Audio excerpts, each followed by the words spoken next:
Last minute engineering. আজকের ভিডিওতে আমরা ইউনিট 4-এর লাস্ট টপিক কভার করব, সেটা হচ্ছে অ্যাকাউন্টিং ফর ইঞ্জিনিয়ার্স। অ্যাকাউন্টিং মানে হলো বিজনেস বা প্রজেক্টের সব financial transaction systematically record, organise এবং অ্যানালাইজ করা। ইঞ্জিনিয়ার হিসেবে অ্যাকাউন্টিং জানাটা খুব জরুরি, কারণ প্রজেক্টের বাজেট বানাতে হয়, কস্ট কন্ট্রোল করতে হয়, ম্যানেজমেন্ট বা ক্লায়েন্টকে ফাইন্যান্সিয়াল জাস্টিফিকেশন দিতে হয়।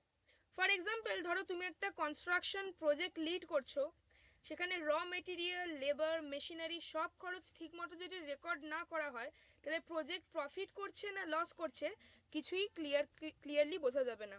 এই ক্ল্যারিটিটাই অ্যাকাউন্টিং দেয়। Functions of accounting. অ্যাকাউন্টিংয়ে 4টে মেন ফাংশন আছে। ফার্স্ট হচ্ছে রেকর্ডিং ট্রানজ্যাকশন, যেটা বললাম সমস্ত কিছুর খরচাপাতি সব রেকর্ড করে রাখতে হবে, সব ফাইন্যান্সিয়াল ইভেন্ট লিখে রাখতে হবে। ফর এক্সাম্পল, কতটা সিমেন্ট কেনা হয়েছে, কবে কেনা হয়েছে, লেবার পেমেন্ট দেওয়া হয়েছে নাকি, মেশিন রিপেয়ার বিল, এই সমস্ত কিছু রেকর্ড করে রাখতে হবে। ক্লাসিফাইং ফাইন্যান্সিয়াল ডেটা। সিমিলার ট্রানজ্যাকশন একসাথে গ্রুপ করে রাখতে হবে। ফর এক্সাম্পল, সব স্যালারি এক্সপেন্স এক জায়গায় থাকবে, সব মেশিনারি এক্সপেন্স এক জায়গায় থাকবে। Summarising results. সব ডেটা থেকে ফাইন্যান্সিয়াল স্টেটমেন্ট বানাতে হবে। ফর এক্সাম্পল, টোটাল ইনকাম কত হলো, টোটাল এক্সপেন্স কত হলো, কতটা প্রফিট হলো বা কতটা লস হলো, এই সমস্ত কিছু। Interpreting information. ডেটা দেখে ডিসিশন নিতে হবে। ফর এক্সাম্পল, এই প্রজেক্টে লেবার কস্ট বেশি, অটোমেশন দরকার পড়বে। নেক্সট হচ্ছে ব্যালেন্স শিট। এটা খুব ইম্পর্টেন্ট একটা টপিক, এটা কোর কনসেপ্ট। ব্যালেন্স শিট হলো বিজনেসের ফাইন্যান্সিয়াল পজিশন একটা নির্দিষ্ট দিনে ডিটারমাইন করা। এটা কি কি দেখায় না, কি কি আমাদের কাছে কি কি নিজস্ব আছে মানে অ্যাসেটস কি কি আছে, কি কি দেনা আছে মানে লায়াবিলিটিস, আর ওনারের অংশ কতটুকু, সেটা হচ্ছে ইকুইটি। ফান্ডামেন্টাল ইকুয়েশন কি হয় না, assets equals to liabilities plus owners equity. For example, মেশিনের প্রাইস হচ্ছে 10 লাখ টাকা, লোন হচ্ছে 6 লাখ টাকা, আর ওনার ইকুইটি হচ্ছে 4 লাখ টাকা। তাহলে ইকুয়েশন ম্যাচ করছে, ব্যালেন্স শিট কারেক্ট হচ্ছে। ঠিক আছে, নেক্সট হচ্ছে components of balance sheet. Assets হচ্ছে কারেন্ট অ্যাসেটস, যেমন অ্যাসেটের মধ্যে বিভিন্ন টাইপের অ্যাসেট হয়, যেমন কারেন্ট অ্যাসেটস মানে হচ্ছে ক্যাশ, ইনভেন্টরি, এগুলো আমার কাছে অলরেডি এই মুহূর্তে আছে, আমি এগুলোকে চাইলে ইউজ করতে পারবো। ফিক্সড অ্যাসেটস হচ্ছে ল্যান্ড, বিল্ডিং, মেশিন। লাইবিলিটিস কি, কারেন্ট লাইবিলিটিস হচ্ছে electricity bill, short term loan, আর লং টার্ম লাইবিলিটিস হচ্ছে ব্যাংক লোন, মর্টগেজ, এগুলো। ওনার্স ইকুইটি হচ্ছে ওনার যে টাকা ইনভেস্ট করছে প্লাস রিটেন্ড প্রফিট পাচ্ছে। ইঞ্জিনিয়ারিংয়ে যদি আমি একটা এক্সাম্পল দিতে চাই, তাহলে ধরো ফ্যাক্টরি বিল্ডিং হচ্ছে ফিক্সড অ্যাসেটস, আর সাপ্লায়ার বিল হচ্ছে কারেন্ট লাইবিলিটি। নেক্সট চলে আসি ইনকাম স্টেটমেন্টে। ইনকাম স্টেটমেন্ট বলছে যে একটা পিরিয়ডের বিজনেস প্রফিট করছে না লস করছে। ফর্মুলা কি না, revenue minus expense equals to profit বা লস। ফর এক্সাম্পল, একটা প্রজেক্টের ইনকাম ধরে নাও 50 লাখ টাকা, প্রজেক্টের এক্সপেন্স হচ্ছে 42 লাখ টাকা, তাহলে প্রফিট হচ্ছে আমার 8 লাখ টাকা। ইঞ্জিনিয়ারদের জন্য এটা খুবই ইম্পর্টেন্ট, কারণ প্রজেক্ট ভায়াবল কিনা সেটা বোঝা যায়, নেক্সট প্রজেক্ট প্রাইসিং ডিসাইড করা যায়। কম্পোনেন্টস অফ ইনকাম স্টেটমেন্ট কি কি আছে না, রেভিনিউ মানে গুডস বা সার্ভিস বিক্রি করে যেটা আয় করা হয়। কস্ট অফ গুডস সোল্ড মানে হচ্ছে direct production cost.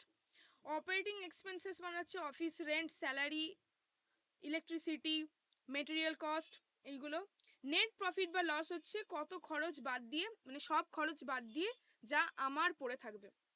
For example, construction কোম্পানির নেট প্রফিট দেখেই ব্যাংক লোন কিন্তু অ্যাপ্রুভ করা হয়। নেক্সট চলে আসি ফাইন্যান্সিয়াল রেশিওস। ফাইন্যান্সিয়াল রেশিও মানে হচ্ছে নাম্বারস থেকে মিনিংফুল ইনসাইট বার করা। লিকুইডিটি রেশিও, এর মধ্যে তিন টাইপের রেশিও হয়। লিকুইডিটি রেশিও হচ্ছে শর্ট টার্ম পেমেন্ট দিতে পারবে কিনা। প্রফিটেবিলিটি রেশিওতে বলছে বিজনেস কতটা এফিশিয়েন্টলি প্রফিট করছে। আর এফিসিয়েন্সি রেশিও হচ্ছে রিসোর্সেস ঠিকভাবে ইউজ হচ্ছে কিনা। ফর এক্সাম্পল, লো ইকুইডিটি রেশিওতে বলছে ক্যাশ প্রবলেম হবে, আর ইঞ্জিনিয়ারিং ম্যানেজার হিসেবে এটা একটা ডেঞ্জারাস সিগন্যাল। ক্যাপিটাল ট্রানজ্যাকশনস মানে বিজনেসের long term financial structure change করা। ফর এক্সাম্পল, নিউ মেশিন কেনা হয়েছে, শেয়ার ইস্যুস করা হয়েছে, লং টার্ম লোন রিপে করা হয়েছে। For example, new CNC machine কেনা হয়েছে, এটা হচ্ছে ক্যাপিটাল ট্রানজ্যাকশন, আর ইলেকট্রিসিটি বিলটা হচ্ছে রেভিনিউ ট্রানজ্যাকশন, এটা কিন্তু ক্যাপিটাল না। কস্ট অ্যাকাউন্টিং ফোকাস করে কস্ট কন্ট্রোল এবং কস্ট রিডাকশনে। ফাইন্যান্সিয়াল এর মধ্যে তিনটে পার্ট হয়, এটা হচ্ছে ফাইন্যান্সিয়াল অ্যাকাউন্টিং, কস্ট অ্যাকাউন্টিং, দুটো পার্ট হয়। ফাইন্যান্সিয়াল অ্যাকাউন্টিংয়ে কী হয় না পাস্ট পারফরমেন্স দেখা হয়, আর কস্ট অ্যাকাউন্টিংয়ে কী হয় না ফিউচার ডিসিশন ইমপ্রুভ করা হয়। ফর এক্সাম্পল, কস্ট অ্যাকাউন্টিং দিয়ে বোঝা যায় যে কোন অ্যাক্টিভিটিতে ওয়েস্ট হচ্ছে আর কোথায় এফিসিয়েন্সি বাড়াতে হবে বা বাড়ানো যায়। লাস্ট হচ্ছে ডিরেক্ট এবং ইনডাইরেক্ট কস্ট। ডাইরেক্ট কস্ট যেমন হচ্ছে স্পেসিফিক প্রজেক্টের সাথে ডাইরেক্টলি লিঙ্ক থাকে, for example raw material, site labour, project specific machine.